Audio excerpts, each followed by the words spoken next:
Tennessee Republican Congressman Tim Burchett. Sir, I know you are one of the good guys, and I appreciate you coming on the show, but you did vote for this, and I'm curious as to why. Well, first of all, it's pretty much a non-binding piece of legislation. It's not going anywhere in the Senate. I thought it sent a message to our Jewish friends that, in fact, we do care. The reality is, you're correct. All we do is knee jerk in Washington D.C. or if you got a big check, we'll do it. The constitutional folks told us that it was, in fact, it would be constitutional and that it would not do what we were afraid. A lot of folks were afraid it wouldn't do, and that's my hope. Look, the thing we got to realize on these college campuses is, and I wish we would get to it. It was talked about in our conference a little bit. Is we got to address the funding of these colleges. Yes. With their money, because what happens is they, I was in the state legislature, and that's where it's really got to happen. The federal government, we're too slow, and we don't have any guts to do anything to these little darlings on these college campuses and the professors. We want to be lauded. We want to be told how great we are.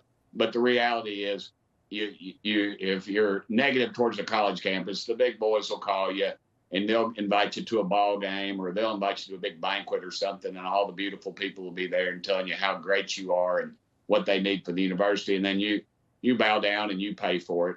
And it's funny, in these red states where some of these colleges and universities, that's where all this hatred is coming from, and they're being taught it. They're using our tax dollars to do it, and we don't have guts to do anything about it. That's why you see these Christian schools, and at the lower level, the homeschooling and everything else. I have a degree in education, and we homeschool our daughter.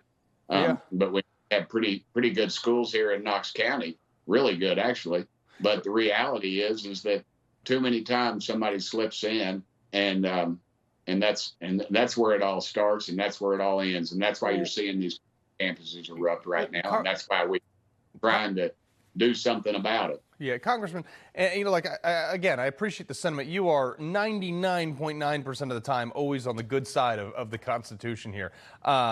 And I'm not saying you're against it here. I just think that this is one of the things, like you said, it's kind of non-binding, kind of a waste of a vote that they're spending their time all in Congress. But here's the other question, though, is what happens when this is used? Because Democrats, inevitably, they will twist everything around to their benefit. What happens when they use this to something that we don't like? If I can't call somebody, I don't know, like pick a word, like I can't call them trans anymore. I have to call them whatever gender they pretend to be. Well, I don't know. I really don't. We're at that stage right now.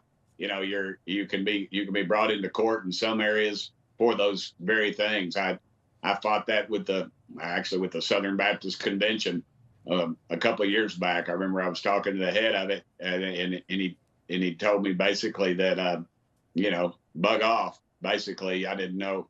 Let them do their business, and I said, well, we're going to end up getting shut down because of this type of stuff, these definitions in the law. So I really don't know where it's going to go. The legislation, I don't even know if it'll even be brought up in the Senate. And you made a good point that we tend to waste a heck of a lot of time. And I like to say, as I say every week, these post offices aren't going to name themselves. Exactly. Well, Congressman, I got about 30 seconds left. Has there been talk to move something forward that says, hey, if you block students for any race, creed, or religion from buildings, you lose all your federal funding? There is actually a bill that's going through right now. But that's what I'm talking about. Like the attack, like we're going after NPR. We don't have the guts to do this. Look, give a litmus test to your folks. That would be a good bill to, if you vote for them in a primary or not. And tell them you're going to hold them to that. No more of this. We're going to write them a tough letter, and we're going to wag our fingers at them. Yeah. Let's see it. Let's cut them off. Cut the money off, and let's play ball, because that's what we got to do. That's what the left does, and we let them do it every dadgum time. We always want to compromise, but that's why we're $35 trillion in debt, and our Constitution's getting shredded. I completely agree with that sentiment. Congressman, you have a fabulous weekend. Thank you, brother. You do the same. Thank you for serving.